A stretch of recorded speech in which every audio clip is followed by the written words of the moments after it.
राजस्थान में पंचायत चुनाव का बिगुल बज चुका है।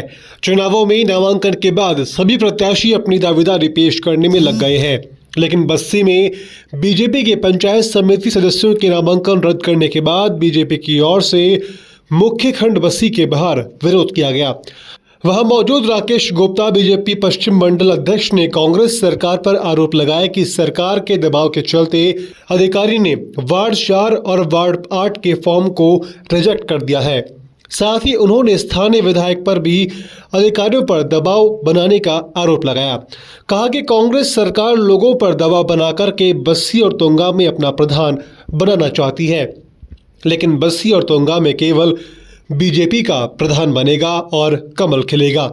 आज हम सब लोग भारतीय जनता पार्टी के जो कार्यकर्ता यहाँ जो आए हैं, हमारा जो मुख्य उद्देश्य ये है कि जो कांग्रेस सरकार जो दादागिरी कर रही है, कांग्रेस सरकार का शुरू से ये जो प्रोपेगेंडा रहा है कि ये हमेशा अपने जो प्रशासन का दुरुपयोग करके और ये हमेशा शासन में सत्ता में आती है। इस बार भी इनका प्रयास ये है कि कैसे भी करके बस्सी और तुंगा से इनका प्रधान नहीं बैठे। इसके लिए इन्होंने क्या किया, पर्टिकुलर ये देखा कि मतलब कहाँ केवल 2 कैंडिडेट है, केवल भाजपा और कांग्रेस का। तो हमारे 4 नंबर सीट पे आपको देखने को मिलेगा केवल 2 ही कैंडिडेट थे। इन्होंने भारतीय जनता पार्टी का जो कैंडिडेट है उसका इन्होंने फॉर्म रिजेक्ट करवा दिया गया। कोई बहुत बड़ा रीजन नहीं था, ऐसा कोई रीजन नहीं था कि जो मतलब वो होने वाला था। अगले दिन समीक्षा होती है और समीक्षा में इनको छोटे मोटे कारणों को समझाया जाता है, सुलझाया जाता है, पर इन्होंने ऐसा कार्यक्रम नहीं किया और उन्होंने सीधा उसको निरस्त कर दिया ताकि निर्विरोध एक कांग्रेस का इनका यहाँ से प्रत्याशी सेट हो गया।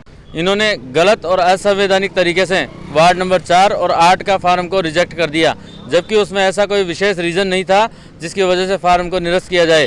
जिस तरह से अशोक गहलोत या यहाँ के विधायक साहब हमें उनसे सीधे सीधे मुंह से ये कहना चाहते हैं कि जिस रवैये से उन्होंने ये फार्म रिजेक्ट किए हैं और ये चाहते हैं कि बस्सी के अंदर प्रधान कांग्रेस का बनाएंगे, हम किसी भी तरह से लोगों का जो मत है उसको दबा करके और अन्याय करके दादागिरी करके और हम कांग्रेस का प्रधान बना लेंगे, ऐसी विचारधारा रखने वाली पार्टी का हम विरोध करेंगे। और इस बात के लिए आपको सभी लोगों को मैं अवगत करवाना चाहूँगा, भारतीय जनता पार्टी का बस्सी में और तुंगा में दोनों जगह प्रधान बनेंगे।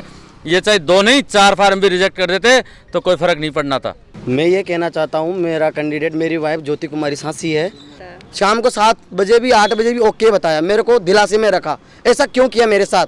मैं एक दलित हूँ, मैं एक जाति से सांसी हूँ मैं, लेकिन ऐसा क्यों हुआ मेरे साथ? मेरे को बहुत दुख फील हो रहा है इस चीज़ का। इस चीज़ के लिए मैं SDM सर से बहुत रिक्वेस्ट की है, बहुत हाथ जोड़े, लेकिन नहीं माने। फिर भी मैंने अभी ये प्रस्ताव रखने के लिए मैंने कलेक्टर साहब से भी बात की, उनकी बात कराई है। अब उन्होंने ये फिर आश्वासन दे दिया मेरे को, भाई मैं आपको नकल दे रहा हूँ। मैं फिर भी यहाँ वेट कर रहा हूँ, तो मेरे को नकल देने के लिए बोला है उन्होंने। इन्होंने गलत तरीके से हमारा फार्म काटा है। हम 2 महिलाएं कैंडिडेट थे बीजेपी से और हम भावी दावेदारी थे बीजेपी के, कुछ बनकर आते आगे भी और पार्टी के लिए आगे भी कोई कार्य कर रहे थे। लेकिन SDM बस्सी ने कहा कि राज्य निर्वाचन आयोग के नियमानुसार ही कार्य को पूरा किया गया है। साथ ही प्रत्याशियों की ओर से नकल की मांग की गई है तो वह भी उन्हें जल्द दी जाएगी। अब देखना होगा कि आगे इस मामले पर क्या निष्कर्ष निकलता है। जयपुर से रौनक पारेख की रिपोर्ट।